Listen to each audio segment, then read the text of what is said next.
Les délégations parlementaires ayant suivi le scrutin évoquent la crédibilité et la démocratie de la présidentielle.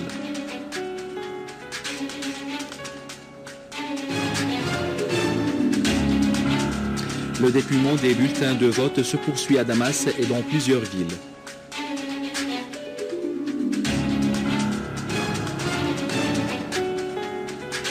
La Russie rejette que soit mentionné le chapitre 7 dans le projet de résolution sur la situation humanitaire en Syrie.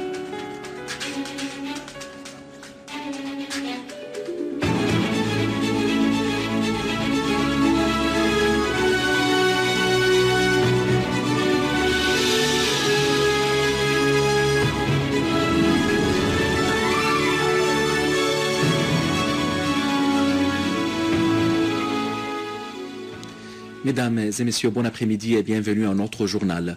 Les délégations internationales qui ont suivi le scrutin présidentiel en Syrie et qui regroupent des parlementaires et des organisations civiles et des personnalités indépendantes ont affirmé que la présidentielle en Syrie avait eu lieu dans un climat démocratique et transparent et conformément à la constitution syrienne et à la loi des élections générales en dépit des menaces extérieures.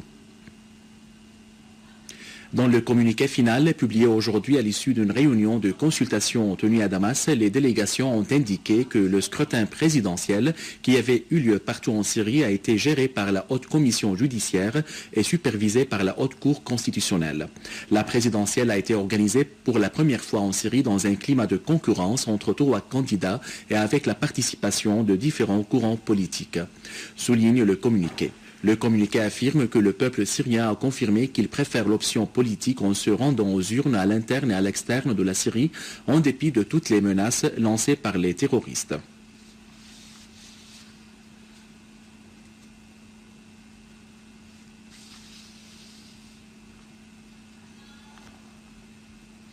Suite à la large participation au scrutin de la présidentielle, les comités électoraux poursuivent depuis des heures le dépouillement des bulletins de vote à Damas, sans que la fin de ce processus soit déterminée actuellement. De même, le dépouillement des bulletins de vote avait débuté à la fin du scrutin de la présidentielle hier à minuit à Homs, Latakia, Tartous, Soweida, Idlib, Konaitra et Nawa dans la banlieue de Daraa. Les centres électoraux ont connu hier un afflux des citoyens syriens qui avaient exercé le droit et leur devoir aux élections présidentielles. Les électeurs ont tracé avec leur voix l'image de la nouvelle Syrie. Les Syriens ont défié toutes les menaces des terroristes en se rendant en grand nombre aux urnes et adressant ainsi un message de droit à tout le monde qui prétend être démocratique. Prouvant leur fermeté, les Syriens étaient certains que chaque bulletin de vote déposé dans les urnes fera face à tous les obus ou à toute résolution appelant à une intervention étrangère dans leur pays. Les Syriens ont vécu la scène démocratique au malgré de l'Occident. Ils ont affirmé avoir élu le candidat qui va conduire la Syrie vers la sécurité et éradiquer le terrorisme duquel les Syriens avaient tant souffert. Hier, la Syrie a remporté une victoire à travers le scrutin tout en affirmant l'unité de la République, terre et population, de Daraa jusqu'à Alep. Les Syriens ont voté pour leur choix stratégique de l'indépendance, la laïcité, le développement, la résistance et surtout l'appartenance à la coalition internationale émergente face à l'impérialiste mondial. Une délégation des expatriés syriens au Koweït en visite actuellement en Syrie pour y prendre part au scrutin présidentiel est allée à l'hôpital militaire 601 à Damas et s'est rendue au chevet des blessés de l'armée de la patrie qui se sacrifient pour purifier la patrie des terroristes. Les membres de la délégation se sont dit satisfaits des victoires réalisées par la Syrie, notamment la présidentielle démocratique. En outre, les expatriés syriens ont offert des cadeaux symboliques aux blessés appréciant les sacrifices de l'armée arabe syrienne pour préserver la patrie.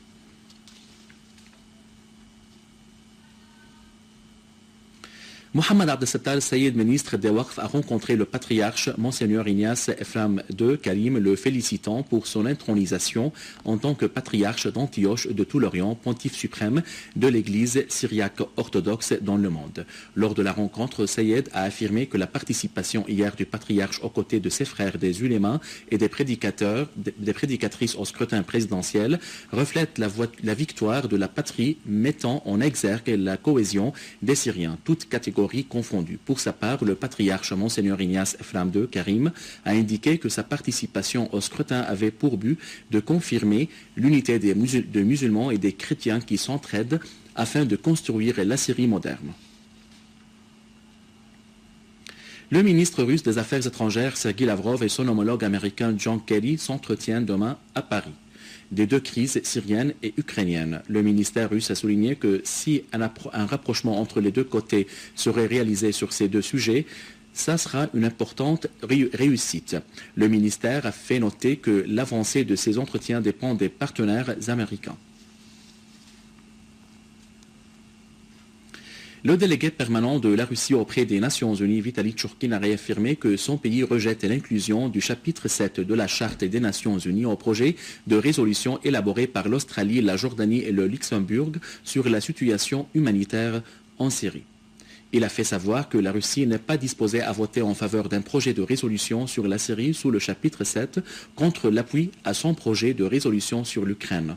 La menace lancée contre la Syrie de recourir à ce chapitre n'assurera point la collaboration dans les domaines des aides humanitaires, a-t-il dit, soulignant que la Russie continuera l'élaboration de sa propre résolution relative à la Syrie dans le but de soutenir des réconciliations locales. Churkin a affirmé que l'arrêt de la violence en Syrie assurera l'octroi davantage d'aide humanitaire à la population. Il a indiqué que la délégation russe déterminera le sort du projet de résolution ukrainien après la deuxième réunion du Conseil de sécurité.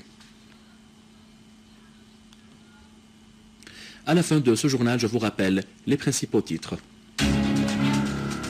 Les délégations parlementaires ayant suivi le scrutin évoquent la crédibilité et la démocratie de la présidentielle.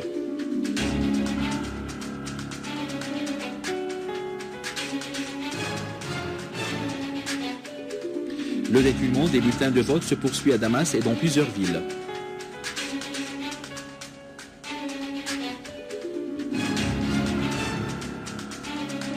La Russie rejette que soit mentionné le chapitre 7 dans le projet de résolution sur la situation humanitaire en Syrie.